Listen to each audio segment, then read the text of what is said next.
A little bit unusual program today. Alissa was with us a couple of months ago. We talked about the OFCC rules, regulations from a hiring perspective. And this one, I want to kind of change it. I wanted to kind of present some case studies or scenarios to Alissa and get her feedback. The overarching concept is that I believe that top talent and hiring the best people possible can be a scalable business process. Sometimes people and recruiters and recruiting managers don't take it from that level, primarily because they're driven by some other primary strategy or driver. That could be cost is critical. We got to minimize cost, or our legal department says we have to do this, or we got to get time to fill immediately, or I don't have the resources. Whatever it is, there's generally some I don't want to say non-strategic driver. There's some strategic driver, but probably hasn't been thought through as some kind of default strategy. So I'm in this concept is I truly believe that hiring can be hiring the best can be a scalable process. Companies are now doing it today. In fact, I was talking with a few of them yesterday, and they are really starting to focus on that. And I would almost say that HR and recruiting is the last bastion that has not become a business process. Engineering is, accounting is, sales is, distribution is, logistics is, but hey, in recruiting and hiring, they will let managers do it the way we want, and let recruiters do it the way they want, and hopefully we hope for the best. I don't think that's the right way to go, and I think there's a scalable process, and I think there's some legal issues that need to be addressed as we do that. So let me kind of give you the agenda. There's Alyssa's bio if she wants to highlight it. Let me kind of give the agenda, and I'll show you how we'll get this interactive and how this whole process is going to go. So the idea that, and I kind of just presented that, I might present it a little bit more, is the idea of scalability, balancing three primary drivers: quality of hire, cost per hire, compliance, and I'll put time to hire, but I'll put that in the cost and the operational efficiency side. So I believe you can balance all three, and I want to hear from a recognized expert as to what's the legal issues involved, particularly if you're a government contractor. Why now? Why is this important? And I'm going to make the contention is if the economy heats up as projected from a hiring perspective, and we actually get more than 200,000 new hires or new jobs created every month, we're going to have to start shifting our focus to more passive candidates. And that changes the game, because some of these candidates aren't looking or will not apply. So the whole legal implications from that.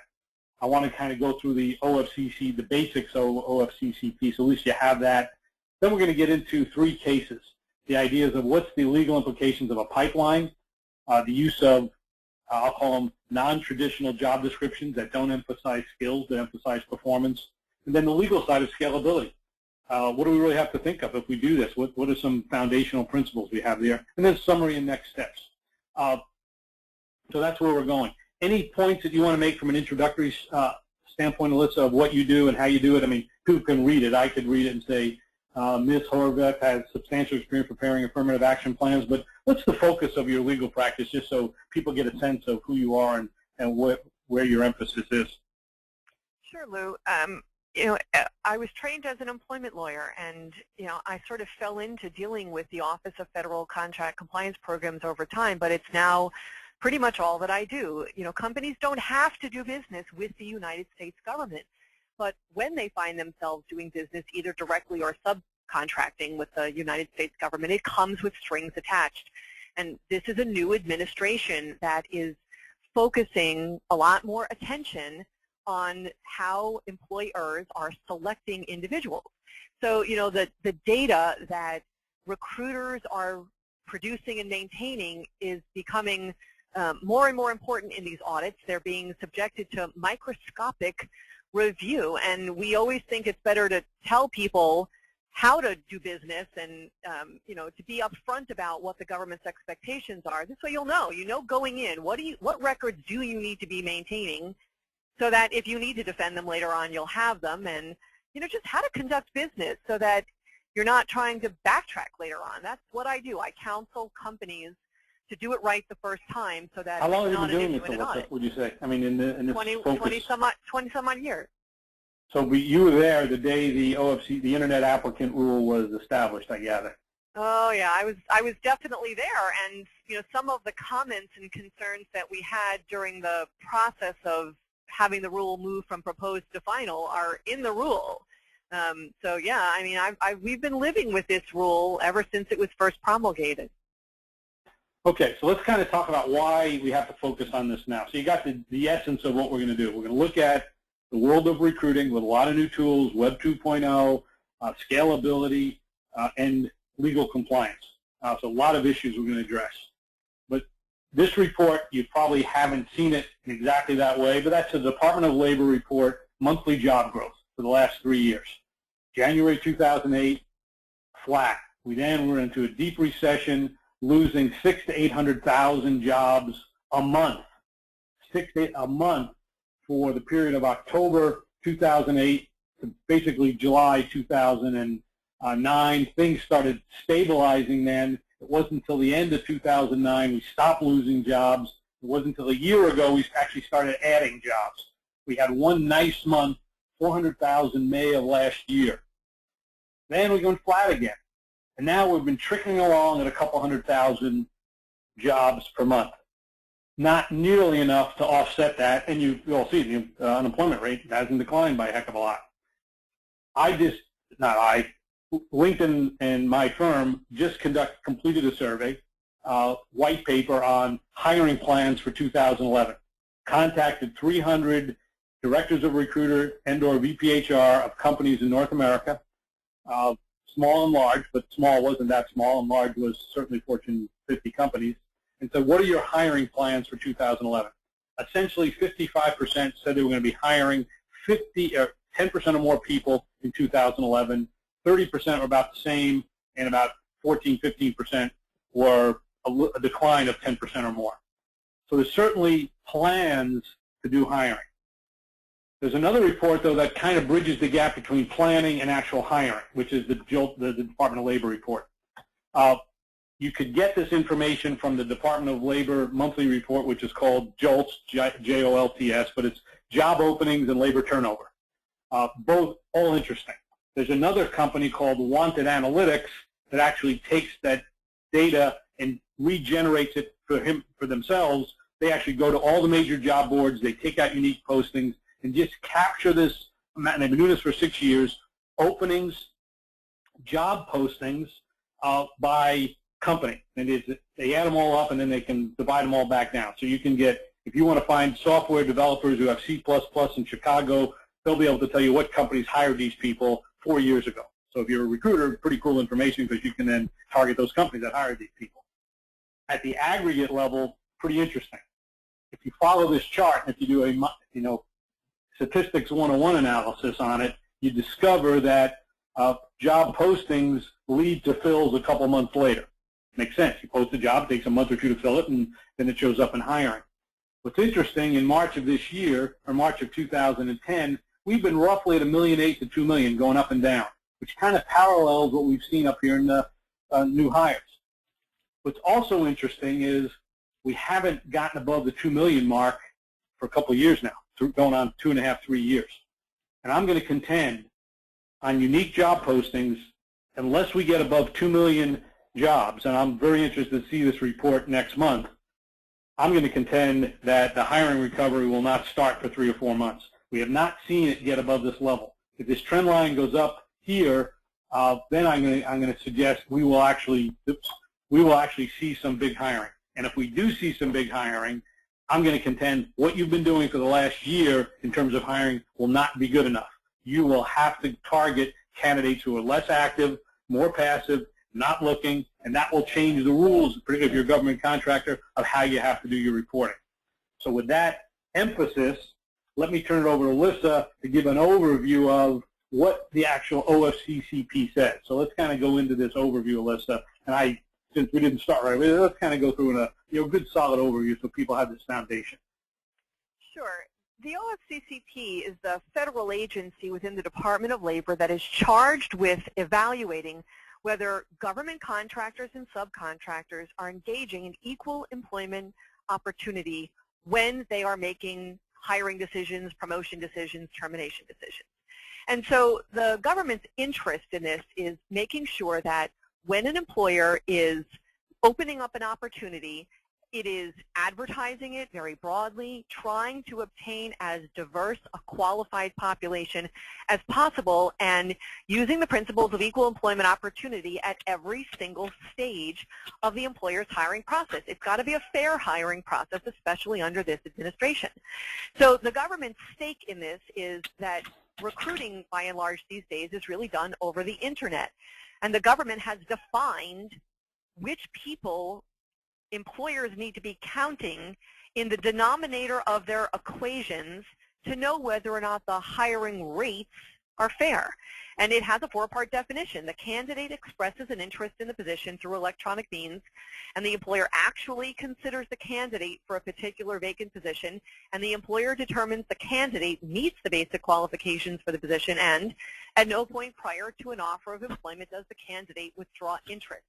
So, when the government first promulgated this rule in the year 2006, there was no such thing as Web 2.0. We were not using information that's out there to really try to go after candidates passively. This is a very requisition-focused approach.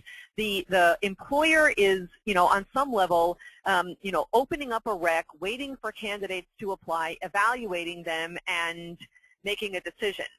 Or at least that's how certainly most government contractors sought to limit the amount of information that they process. There's no doubt that employers back in 2006 were using job boards, query terms, search terms in order to try to find candidates. But at the end of the day, what most employers continued to do was drive these filtered searches back through the applicant tracking system as a means by which to contain how many people we had records on. And I think more and more what the good recruiters are doing is kind of spinning this definition a little bit on its head. I think a lot of employers are going to prong three. They're looking for qualifications that are out there. Then they're maybe considering, do they have a vacant position? Then they're trying to see if the candidate is going to express the interest and or withdraw interest as they go through this process. So the definition is kind of being turned on its head for the purposes of this call. But let's go to the next slide. So when OFCCP does audits, it's focusing on hiring rates. It does these mathematical equations that involves using a selection. How many people did you hire divided by how many people you, the employer, put in the denominator of that equation. Who are you counting as applicants? And it's looking to see if there's equal employment in the hiring process. And whenever the rate at which women are being hired is very different than the male hiring rate, or the minority and non-minority hiring rates are very different, it's the government's interest is to then ask for more information, to ask the employer to explain these differences in hiring rates, which may lead to interviews, on-site interviews with recruiters if the data standing alone isn't going to answer the government's concerns.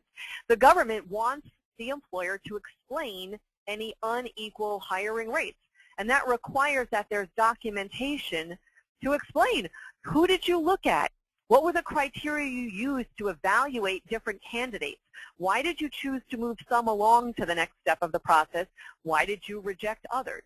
So let's go to the next slide. It is the employer's burden to explain what's going on.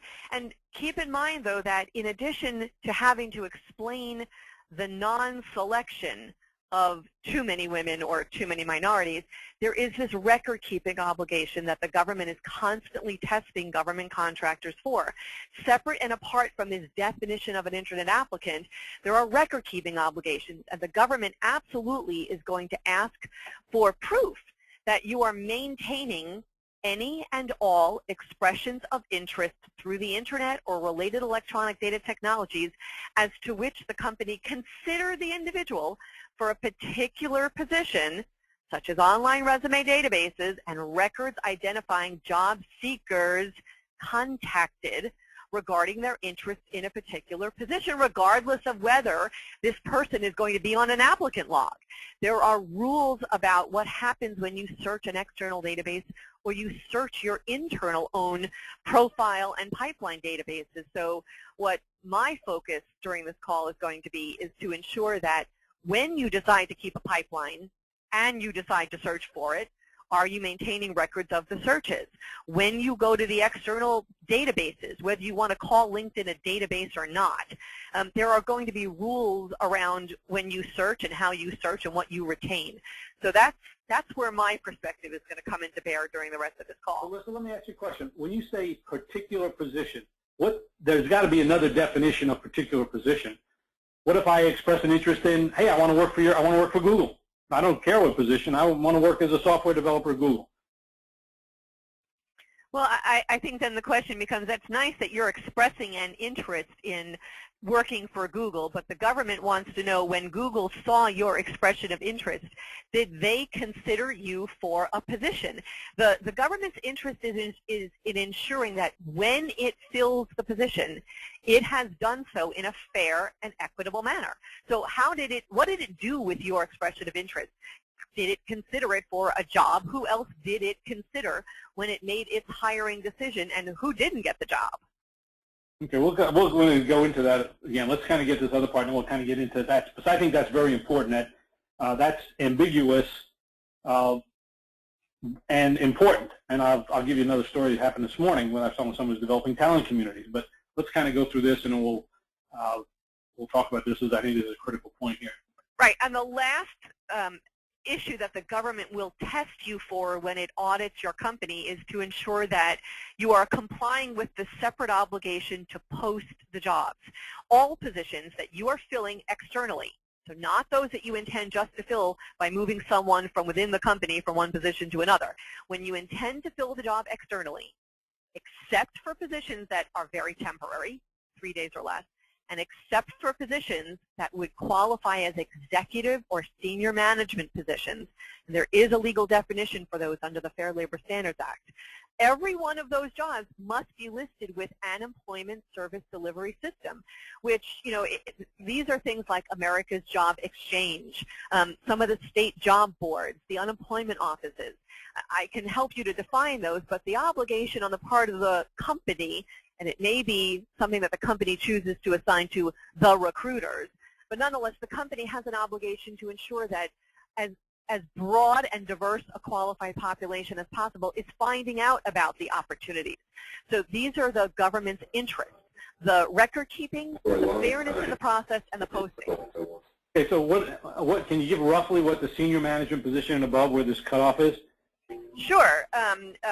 Basically, I guess the rough definition of this, for those of you that are very regulatorily focused, you can find it by going to 41 CFR Section 60-300.5A. Well, all right. I was thinking of, you can verbalize it. I am. We could always put that in. Right, A62. Here it is. Executive and senior management means an employee who, and these are all ands, so here they come. There's 4 ands. Compensated on a salary basis of not less than $455 per week. That's a very low dollar threshold. And whose primary duty is management of the enterprise in which the employee is employed, or of a customarily recognized department or subdivision, and who customarily and regularly directs the work of 2 or more employees, and who has the authority to hire and fire other employees, or whose suggestions and recommendations as to hiring, firing, advancement, and promotion is given particular weight. So you have the salary, $455 or higher. They're managing the enterprise, or a big department or division. They're directing 2 or more, and if they're going to make a recommendation on hiring and firing, either they have the authority to do it straight out, or their input is going to be given a lot of weight. Okay, so it sounds, actually, I interpret that as a low-level supervisor. You could justify it who's making more than $25,000 a year. Right, but nonetheless, these are the types of positions that don't have to be listed with the unemployment office. And so every other position, though, does. And frankly, there's a lot of controversy within larger organizations whether or not it just makes sense to post them all rather than trying to apply some filter as to whether this applies or doesn't, or just, make the decision. Let's kind of go. I think, let me just make this clear, because I think this point right here, this last point, doesn't apply to the rest of the OFCCP, that's just where you list it with this Public Employment Bureau, right? I mean, like, this doesn't eliminate all the other 3 points you just said. No, it doesn't eliminate it. It's an and. So the recruiters have to keep in mind that OFCCP is looking at, are you fair when you're making a decision? Where are you posting? And then just to make sure that you're complying with this record-keeping obligation. You are on the front lines of the company's defense as to why it didn't select individuals who appear to be qualified. So if you can't explain it and you can't memorialize what the heck you did, the company is exposed. Okay, so let's kind of put that on as a foundation of overlooking our shoulders on this. We have 3 cases I want to give to Alissa. One of them is this idea of building talent pipelines and the impact of that. The other one is on using what I refer to as performance profiles or performance objectives as the criteria, a little bit more creative advertising instead of traditional job descriptions, and get her focused on that. And the third one is this idea of scalability. Does focus on legal minimize the desire for quality? Because there's some issues around that. So that'll be the last of the 3 cases. I'll probably spend about 10 minutes on each one. So let me kind of give you the essence, Alissa. Other people can ask questions. I'll be kind of monitoring the questions as you respond and kind of asking you a few things. But in the good old days, which I'll say up to about 2 or 3 years ago, just about 90% of most hiring, non-executive hiring, was based on a requisition. It may be executive too, so I'm not including that. I'm just saying 90% of hiring was really, hey, you opened a rec, posted it somewhere, you waited for candidates to come in, you made a decision. It was linear, tended to be reactive, tended to, wait, we didn't start looking because we don't have time until someone posted. But it was definitely posting-based, heavy reporting, all the stuff that Alissa just talked about, pretty transactional recruiting. If the person was qualified, they were brought in. If they were not qualified, they were excluded. But if they were interested in talking but not ready to apply, they were excluded as well. So they had to make this idea of, yeah, it's a transaction. Are you looking? If you are and you're qualified, we'll talk to you. If not, I don't care how qualified you are. If you're not looking, we don't have time for you. Now that has really changed quite a bit. I had to call Web 2.0, which is different than Web 3.0, but we're in the emergence of Web 2.0, is let's reach out using all the social networks, the LinkedIns of the world, the Facebooks of the world, the groups of the world, our employee referral program. Let's reach out to these people and bring them into a talent community. Groups of engineers, groups of software developers, groups of sales reps, groups of accountants, the consultant, whatever it is, there's groups all over LinkedIn, hundreds of groups, and they're on Facebook as well. Every now and then a recruiter joins these groups, or they create the groups, and they, hey, come to our company and be part of our proprietary talent community. And then these people get pinged and emailed regularly, hey, you indicated you're interested in software jobs. Every time one comes up, you'll get an email. Then we do have a rec for that, and then the candidate says, yes, I'm interested in that specific job. But the idea is driving these people to an open job. But basically, that's the process. You join the community, you get a series of emails, you then decide when you get an email, yes, I want to apply for this job. A lot of that, up until they say I'm ready, and that's really the indicator. I got an email, yes, I'm going to the talent community, I can see the open jobs. They then make a decision. The candidate makes a decision to apply.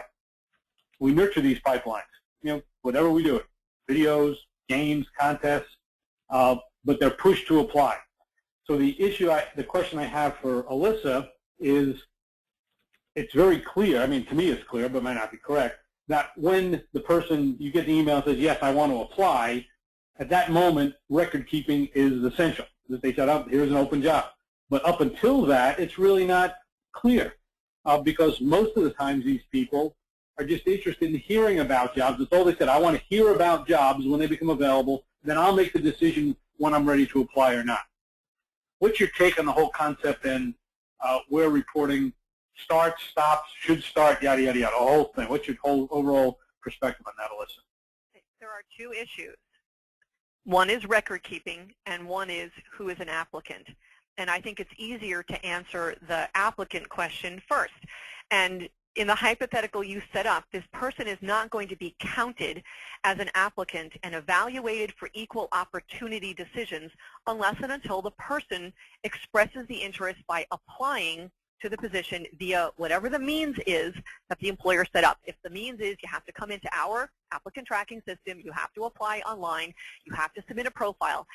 Once the person takes the action, they're going to be visible for purposes of internet applicant reporting. The different question, though, is record keeping, and it goes back to the slide that I know the participants are going to get after this fact, but because they don't have it in front of them, I'm going to read the definition again. Because employers are required to keep any and all expressions of interest through the internet or related electronic data technologies as to which the contractor considers the individual for a particular position, such as an online resume or internal database. And then the next one is the most important one here. Records identifying job seekers contacted regarding their interest in a particular position.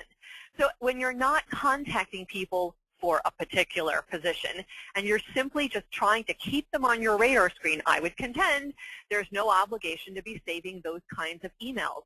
But the government is going to take the position that when you are contacting job seekers regarding a particular position, you have to be able to answer to the government, yeah, I saved those emails. When I'm contacting someone about a particular position, no, I've saved the email. Are they an applicant? Hell no, they're not an applicant until they've done something to show me they're actually expressing the interest in my job. But yeah, you know, for your purposes, OFCCP, are you happy? I saved the email. I've complied with the record-keeping obligation. So your take then, the advice is that to build these talent pools, well, maybe it's even how they built it, the records of keeping the talent pools, but the candidates within the talent pools don't need to be determined. It's just the outbound messaging to that to get them in the talent pool, and the outbound messaging.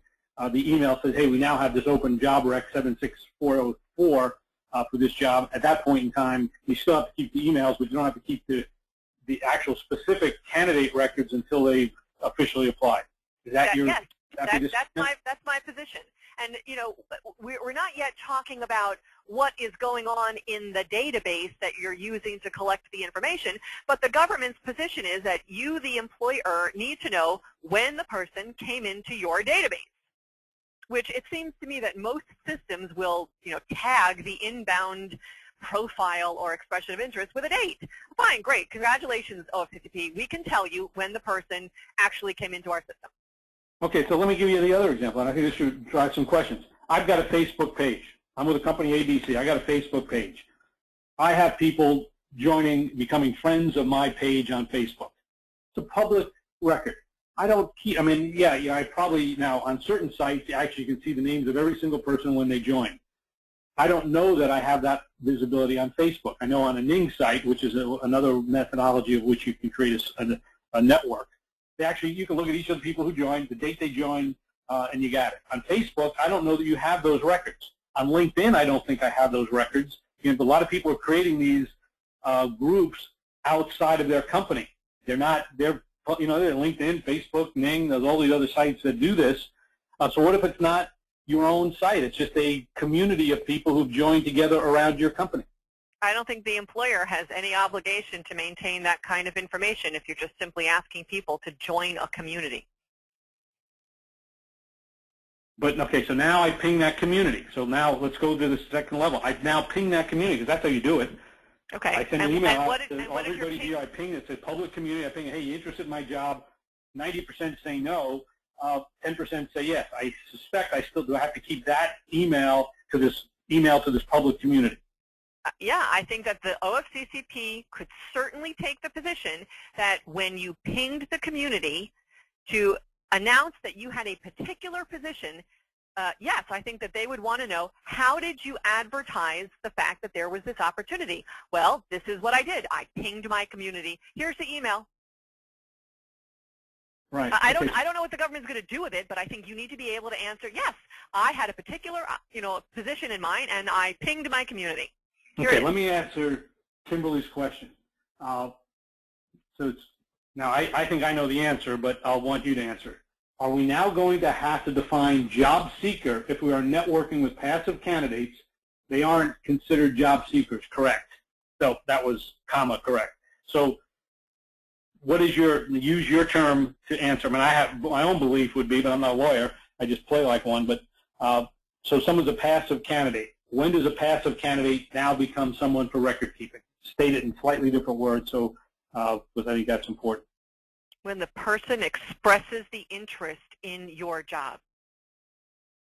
Okay, so now let me ask you the next question. What if I call you up and listen to Alyssa, I'm a recruiter. I heard, but we haven't approved the rec yet, that we're going to be opening a financial management position in July. I'm just starting to line up some people. Is that something, if the job really makes sense, I don't know the dollars, I don't know anything about it much, other than I heard that the CFO said we might be looking for that. I'm just trying to line up some ducks. Would you be interested in that? And you say yes. I don't really have a job. I'm just doing some fishing out there to see what the market's like. What would be your take on that one? Even though you said yes, the candidate said yes, but do I have to now keep track of it even though I just have a potential job? I would say no. Okay. Okay, now good. I'm glad you would say that because that's what I would say, but I'm not. Okay, so now we take that one step further. I then go through and I contact 10, 20 people. I got this idea that we're going to look for a corporate controller, and this happens a lot. They said, hey, we're thinking of opening a controller. And I said, let me just see what the market's like. So I go out in the market and I contact 10 or 20 people. I see 5 or 6 that are pretty good. I see the budget.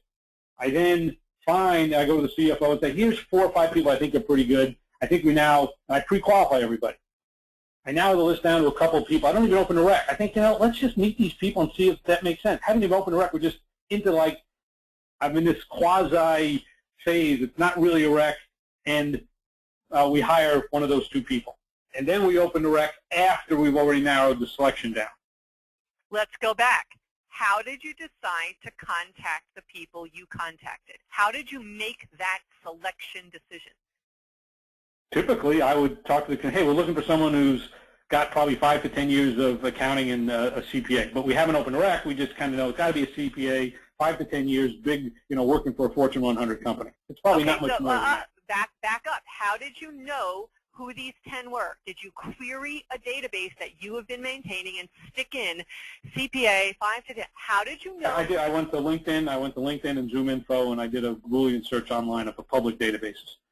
Okay, then let's go. And you had a slide that you showed earlier, and one of my little bullets was, and you're searching an external database, correct? But I don't have a particular job. I'm just fishing. Well, nonetheless, the government has a say in this. For purposes of record keeping with respect to external database searches, the contractor must maintain a record of the position for which each search of the database was made, and corresponding to the search criteria used, the date you searched, and the resumes of job seekers who met your qualifications that you actually considered. So we're not even talking yet, are they applicants? The government will ask a recruiter in an interview, did you search a database? Yes, I used LinkedIn. Okay, great. When did you search? What were your search terms?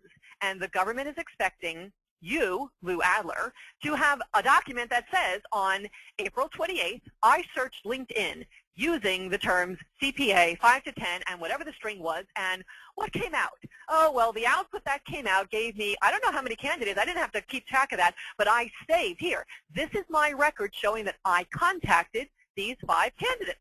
Okay, but let me go, but that contradicts what you just said earlier, because I found this candidate before I had the job rec, and I called these 10 candidates up 3 months ahead of time, and I then said, hey, we don't have a rec, but if a rec came out that was interesting, would you be open to talk about it? So I'm only extending that concept, but you said, no, you don't have to do record keeping, and now you're saying I do have to do it. Why is it any different? I don't have the job. I'm just thinking in my own mind, I've been doing this for 20 years or X number of years, or this recruiter's doing 2, 3. They kind of know what the general range is for these kind of positions. It's not rocket science to know, hey, you got to have 5 or 10 years experience work with this. And I don't have the rec. I'm just doing a fishing expedition to find out what the market's like for this job, and I find a couple of candidates. Well, why is that any different than it was earlier? Well, but because the intent, it seems to me, is changing ever so slightly. I mean, either you are looking to help the company fill this position that it's going to open, I mean, you know, if you're just simply looking to see how many people are out there with this kind of experience, then that's fine. But it seemed to me that the company was contacting you to find them candidates who, in a few months or a week, whatever, they're going to be candidates for a position that's likely to open up. I think this is still very ambiguous, so I don't know if we can actually come to an answer, because I know a lot of companies, when they're doing sourcing planning, we do this all the time. Hey, before we figure out what the level of the job is, let's see what the market's like. So they're doing a lot of this conditional, but in that conditional assessment of it, they're talking with people, finding out their interest level, how to the heat of the market. Then they report back to their hiring manager. Here's what I found. Okay, let's open a rec. And hey, by the way, I got 3 candidates already. So I'm saying a lot of this in the planning side, it's done as this planning kind of a mode, and all of a sudden you find some good people and say, okay, I'm hiring Alissa for this job. I think it's a little unclear what really goes on. I mean, I don't know if there's any questions that relate to that, but I want to cover some other issues. Any final thoughts? If you just give advice, if people are doing this pre-planning, I gather your advice would be on the conservative side and keep your records, at least so you're safe. Would that be the case? I don't want to, again, put words in your mouth. I don't want to have a gazillion emails being saved for no reason at all. And I think that recruiters need to be a little bit more honest about, are they recruiting for a position, or are they testing the market? And if all they're simply doing is trying to test the market and get a feel for things, then my answer is you're not looking for a position. You're not trying to fill something. You're testing the market. But, you know, if you're doing this on behalf of a company and you are trying to, you know, fill a position and get a bunch of people ready to be interviewed as soon as the requisition is approved, I think you have to be conservative and start saving the emails. The candidate is going to be asked the question, how did you find out about the job? And the candidate is going to answer, I received an email from, you know, Lou Adler telling me I should apply for the job. What's the next question? Well, Lou Adler, why did you contact this person? How did you find this person? Okay, so I think there is it's clear when you do fully testing, or just testing, it's probably not. But when you start really getting serious, start contacting candidates and start presenting, then I think you kind of, at least, you made the assumption in your mind, hey, we're going to have a rec for this job. So I think that there is a point there when you're really serious about this job, whether it's an official rec or not, you know, do your due diligence and keep the records. I think that's fair. Okay, so let's kind of go to this next point, which I really want to get to. I might not get to it all, but I think it's still a very fascinating discussion. And this is the thing that I've been talking about for 20 years. And I know a lot of people have been in the webcasts, and we have a lot of, in fact, I've got 3 government contractors now doing exactly what I described here. So they're scaling it up, and they're doing it today. So, and I don't know if you're their legal counsel or not, but they are part of that leadership group you and I know about in D.C. The concept is, as a recruiter, using a job description that lists skills, duties, and responsibilities in academics is really not a job description. It really is a person description. And from my standpoint, having all of those skills doesn't mean the person is a high quality. So for my focus, what I try to do to get at quality is I ask the hiring manager, okay, let's put that job description in the parking lot for a minute, because I think you're putting the cart ahead of the horse. Let's define the work the person needs to do before we define the person, which is not rocket science. Let's define the work the person needs to do before we define the person. So I ask the people, and then I ask hiring managers, hey, what do the best people do in this type of job? And they give me verbs, and it's a performance. I mean, I say, give me the person's performance objectives. If they were to really ace the review, be eligible for promotion, eligible to be put on the fast track in our company, what would they have to do in this job to be classified like that? Build a team of 7 salespeople to launch the new product line in Detroit or the Midwest. Take over the design of this software product, incorporate agile software development, and ensure that software product is delivered on time within 6 months. Complete the massive project to build that new dam in the Tennessee Valley. Okay, that's what they do. They really do work. So that's, and I get that from managers. And I know most of my managers want to hire good people. And we got companies now doing this, so this is not academic. This is really what's going on, real-time government contractors today. Not everybody, but many of them. Then I ask hiring managers, what's the employee value proposition? Why would a top person who's fully employed, not looking, fully employed, take this job, engage in a conversation, take this job, given that the person will probably get other offers from another company and probably get a counteroffer? I call that the long-term component of a career move. Now, so this is the way we develop it. So I'm just kind of giving you. And here's what we've kind of discovered along the way. Doing it a lot of years. So it's, now, not necessarily now. I'm doing this in a commercial, non-government obligation, and no problem there. What I've discovered, if a company wants to raise its talent bar, it has to do both of those. Has to define the real-time work and get people who are competent and motivated to do that work, but also inspire people for the long-term benefit of it. It could be the internal impact on what they're going to learn, the external impact on the community, and it's different. Engineers, more internal, nurses, customer service-oriented people, external. Regardless, there's this doing and having in the long-term employee value proposition. So now I'm going to get to the question. When I write an email or a posting, so I'm sending all these postings out to all these talent communities. I was talking to a big company this morning on how we should do that. Most, some of them will be government contractors. And these are letters to the talent community and even people who are going to apply. So I was saying, here's the way I would write the ad. Start with the employee value proposition at the top. Summarize some of the big things the person's going to do. At the end of it, put in basic qualifications. You probably have 5 to 7 years of this industry experience and a CPA, but if you don't, we'd still like to talk with you. But I start with what I call the future. I lead with the employee value proposition, highlight the doing, minimize the having. Future, present, past is the template. So the question I now turn over to you, Alissa, is when I present this, I can't believe how many people in a workshop say, well, our lawyers won't let us. The OFCCP says we have to put the qualifications first. And I make the statement, the OFCCP doesn't say your ads have to be boring. And it doesn't say they have to be first. Yes, you do need them somewhere. Now, I do have a real rec for this job. So what's your advice on this? And I think companies are really struggling. I mean, 90% of companies post job descriptions that lead with the past, don't even define the present, and ignore the future.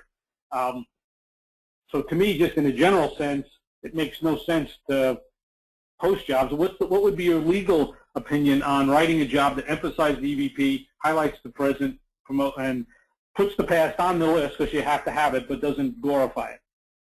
Okay, OFCCP's interest in this really comes from two perspectives. Recall that the definition of an Internet applicant includes as a prong whether someone is qualified or not. And so when OFCCP evaluates what the employer did, it wants to know when the employer was faced with considering expressions of interest, how did it know who was qualified and who was not? And it's easier to convince a government compliance officer when what is in the pool is a very objective assessment and not a subjective assessment. But nonetheless, at the end of the day, OFCCP included that factor in its definition in order for it to be able to assess, is the employer making decisions fairly and without regard to someone's race or gender. So long as, in an audit, the employer can defend who it chose as the most qualified candidate for the job on paper, when compared with the advertisement, the announcement, the description, you can call it what you want, but there is a memorialization of, does this person meet what it was we were looking for, and do we have the documentation to explain to the government why we rejected everyone else? Because if the paper, standing alone, doesn't identify for the government why you made the decision you made, you're going to be interviewed by the government 2 and 3 years after you actually made the decision, and you're going to have to recreate how it was that the selected candidate, who on paper doesn't appear to have the qualifications that you said you were looking for, nonetheless was the most qualified person for the job. So the easy way out, the most defensible way, is to have this very boring, very objective list of credentials, and you can literally create a little chart. Does this expression of interest have the qualifications or not? Which one is missing? Which ones, which are the preferred qualifications? It's very defensible to go with boring first. but the government really can't tell you to put the boring first and the fun stuff at the end. You can absolutely put the fun stuff up front, but you're going to get pushback because it's harder to defend subjective than it is objective. Okay, and I would contend, now you and I have discussed this, I would contend that building a team of 7 salespeople to launch a new product line in New England territory is more objective than 7 years experience. In fact, if you could say, well, the reason I took this person, they only have 4 years experience, but the last 4 years they've been building sales teams. That's pretty objective to me. I think it is too, and I agree with you that there are ways to phrase things that would enable a recruiter to put someone in the pool or not in the pool. But the question is, can the recruiter on paper or in an applicant tracking database defend why this expression of interest that was looked at was someone who had the value proposition or didn't? Okay, so here's what I would say. Here's my safe conclusion. So, and I've advised government contractors that, and they've actually talked to their own legal departments, but I think you would agree with this. I'd say still advertise to make it a compelling job, but screen on the qualifications. So build your big pool of great talent with great advertising, compelling title, employee value proposition, focus on projects and work the person's going to do, include the skills. Now you got this big database, then screen on the skills. And if they don't meet that screen for this specific rec, you put them in your talent community. Then as another job comes over, you can then ding that community you've got and say, hey, we've got, so someone's a little lighter in terms of years, might be qualified for another job. You then bring them in, and then they're qualified for a different job. That seems to me to be at least a good business approach rather than arbitrarily posting a boring job description, which makes no sense whatsoever. Now, you might not agree to that makes no sense whatsoever to post a boring job description, but the idea of good, compelling advertising, advertise on the good stuff, screen on the skills, I think would be a safe and appropriate approach to go forward. Would you agree with that or not? I would agree with it. I think it's okay. Okay. Given that, I want to just give you this ad. This is probably all we're going to discuss, and I'll open up the questions. We'll get to the up now. Now, this is a government contractor. This is a government contractor. I want to give everyone an example of that. It won our Posting of the Year award in 2007, or maybe 2008. Typical, and this is the real job. Optics engineer up in Santa Clara, starts off with a job code, engineering, Santa Clara, full-time, 40 hours per week, depending on experience. Pretty boring. Negative. Willing to author technical documents. Adhere to strict confidentiality and proprietary practices. Must have proven optical design. Got the stuff. 3 months on a job board, no candidates that they'd hire. Changed the posting. Said, hey, we'll just totally change it, because we're looking for a bunch of engineers from 2 years of optical background, 10. So they said, let's just put a blanket ad with lots of jobs on it. So they posted a real job, but it covered multiple positions. So one thing is, what if you have a posting that covers multiple positions? So let me just put that in the parking lot for a moment. This was the ad. Title, OGSKS, Optics Geek Seeking Kindred Spirits, seeking low-maintenance, high-performing, mellow optics geeks to join our existing team of beloved and self-proclaimed optics geeks with a knack for solving freakishly difficult EOIR stabilization puzzles, a positive consumer mentality, desiring continual learning and crazy wicked growth opportunities. Then it went on with another paragraph, and it had the basic range of skills. We're looking for a number of positions with 2 to 7 years of this background, MATLAB, C++, yada, yada, yada. And in the middle, they defined, here's some of the big projects we're working on. This company was building drones, the drones that we now see in Afghanistan primarily, now Libya. But that's what the company does.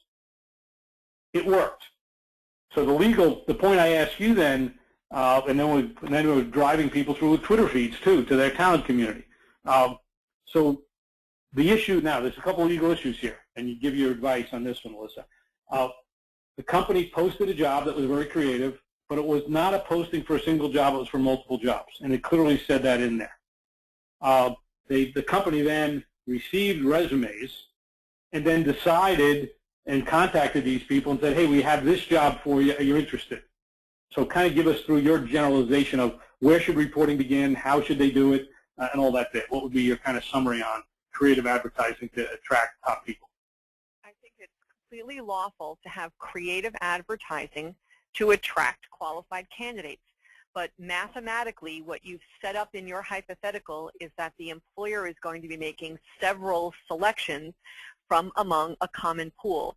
And in my world, it does become important to know that there were 6 people taken out of a pool of 50 and not 1 out of 50 plus 1 out of 1, 1 out of 1, 1 out of 1, and 1 out of 1. What happens in my world is that employers often field a large pool, and they will open up a requisition, and the only candidate who appears in the requisition is the one person who was hired. And when there are a lot of mathematical one-for-ones, the government becomes suspicious and wants to understand in this economy, how is it humanly possible that you had 1 applicant for 1 hire? And it's critical from a record-keeping and an analysis perspective that the employer be able to recreate that it really did pick 6 people from the pool of 50.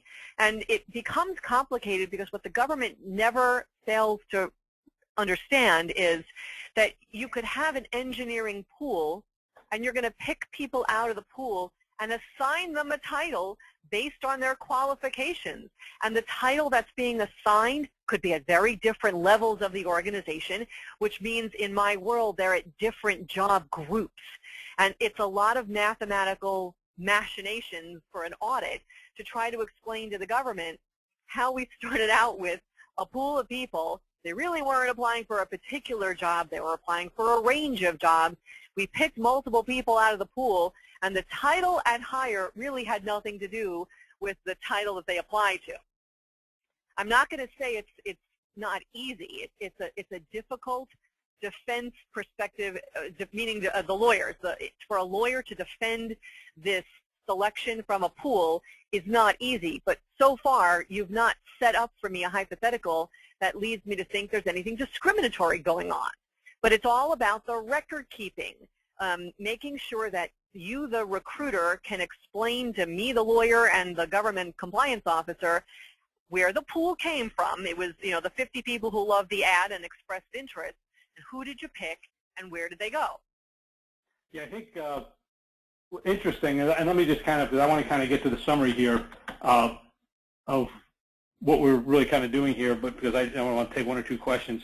I think the issue is, and I just had to say this, Alissa, as I see the world from my perspective, because I talk to a lot of companies, the idea of going reckless, R-E-Q-L-E-S-S, reckless, is really going to be the order of the day. The idea of posting an individual rec for a specific job seems to be declining in importance with the talent communities, what I just defined there. So while it's difficult, I have to say, I think this is going to be a big issue in the next 2 to 3 years, is that companies aren't, because they're building talent before they get recs, they are going reckless, and then it almost seems one-to-one. It never really was at the beginning, but by the time you get there, hey, I'm hiring this person for this job because I found him out of a pool of 100 people out of this job. It's almost like you can't talk about OFCCP at the rec level, you got to talk about the job group level. I don't know if that's ever going to happen, but I think that to me is going to be an area that's becoming more and more common, and one that's got to be addressed, because I think it is ambiguous. I don't think companies have a good idea of what they've got to do, so for now they got to be conservative, I guess, right? Right, placing a more important role for recruiters to be involved in the strategy of putting together, the thought that goes into an audit submission. If recruiters want things done differently because it makes their lives easier, then there really ought to be a much more high-level strategy conversation with the people whose job it is to throw together these compliance documents, instead of putting them together in the same old traditional mold, which is very requisition-focused. Then let's figure out a more strategic way so that the data doesn't screw us at the end of the audit. Why don't we not think about this proactively? Why are we having groups where we have an engineer 1 in a different group than an engineer 2 and an engineer 3? If what we're really doing is fielding a pool of engineers, regardless of whether they're 1s, 2s, 3s, 4s, 5s, and 6s, well, why don't we set up the group so that it's all engineers? Well, that's right. That's what it should be. Okay, so so then let's not exclude the recruiters when we're putting this stuff together. Why isn't the hiring and selection process now, frankly, driving some of these other analyses that we're putting together for compliance purposes? Why is the compliance tail wagging the recruiting dog? Well, I think, and I'm going back to it, I'm going to contend when job boards were developed, the internet came out in 1992, Monster and the big job boards made money. Their business model was to track recs. It wasn't to track groups of jobs. Sure it was. And then the OFCCP came in, and all the lawyers came in, and now and the ATS design system was rec-based. So the underlying architecture of the information technology and everything we do is rec-based, and yet the world is no longer rec-based. Agreed. So that's, a lot of things wagging the dog. I just want to take one question here, if I can find one. One was, does an ad have to be posted for any, I'll just read a couple of questions here. Does an ad have to be posted for any specific length of time? No. That just, okay, I'm going to take one last question, we'll summarize it. Does this also apply to advertising for multiple requisitions in a single ad, although candidates will apply, I don't understand. I think we already discussed that. I don't know. That's the same thing. You can have an advertisement that allows people to see that there's a ton of jobs open, and then the question is, what information are you capturing when the person expresses an interest, and are you keeping records of what your process was? Can you defend who you selected and who you didn't select 2 years down the road? And I think that's the point, and I think we probably could defend every single decision in a month, and maybe half of them 6 months, and none of them. So I think is as important as everything you said here, is that it's when and you might have gone, so the company has to defend that decision. So I think there's issues here that are ambiguous, but I guess in general, my conclusion is be compelling, have good ads, but once you realize you do have a good job, you've got a real opening, you do have to start the reporting. Let me kind of just give the final marketing component here, and you can certainly contact info at Adler Concepts. You will get an email from us with Alissa's contact information if you'd like it. What we do as a company, just so you guys know, and I know many of you do, because you wouldn't have come here if you didn't know what we did, but we actually are looking at company strategies, processes, procedures from a top-down standpoint. Does it make sense to really raise the talent bar? We're also do stuff where we have the recruiter circle of excellence. We say, what do you have to do to be a great recruiter in the current economy, particularly if the market heats up? So contact us if you'd like just a quick 1-hour audit. We'll go through those things. In an hour, we'll tell you, hey, you're at a B level, and here's what you got to do to A. You're at a C level, here's what you got to do to get to a B. And the D level, here's Alissa's phone number. You got to call her tomorrow. We'll be able to pull that off. If you're a recruiting leader, every month we have a sneak peek of our Recruiter of Excellence training, Recruiter Boot Camp. We have one tomorrow, so you better sign up right away, info at Adler Concepts. You can get a sneak peek. If you're a recruiting leader, you can listen to it, and we kind of go through the whole piece. The final piece I'll say right now is we have companies. I just talked to one woman this morning. We do executive search. We don't have a big recruiting team, but my managers want to know how to do performance-based hiring. I said, we do executive search. I still do search. So we train the hiring managers real time. Sometimes we let the recruiters sit in with us and watch what we do, but it's one way to get to learn how to really hire top talent using this performance-based hiring process. That's how it actually started. I just started as a recruiter doing it, and it worked time after time. You have a certain set of rules. We follow every rule. We will not violate those rules. Yet we always kind of wind up with good talent, and we legally compliant and the highest quality possible. So I don't see any other questions that have come in here. Alissa, I thank you very much for another outstanding program. We'll try to get you on board sometime in the summer. Any final thoughts on your standpoint, Alissa, you just to give a final adios and have a great week? Any final thoughts or comments? I guess my final thought is that this is an administration that is really putting employers' feet to the fire, and I think that you need to be on the more conservative side in terms of your record keeping than you have in the past, because the rules of the game are changing, and you stand on the front lines of compliance. So to the extent that, I understand it's a burden to keep the records. I know how many terabytes you're going to end up saving, but I would err on the side of saving them than not saving them in this administration. Yeah, makes good sense. All right, with that, I thank everybody very much. I thank you, Alissa, personally. I appreciate all your insight and comments and agreeing to give up your valuable time to us. Thank you very much, everybody. Welcome. Have a great day. Great. Thank you, Lou, and thank you, Alissa. And you will be receiving an email in your inbox shortly with information that Lou promised. And if you have any other questions, please feel free to email us at info@adlerconcepts.com. We look forward to seeing you at a future webinar. Have a great afternoon, everyone.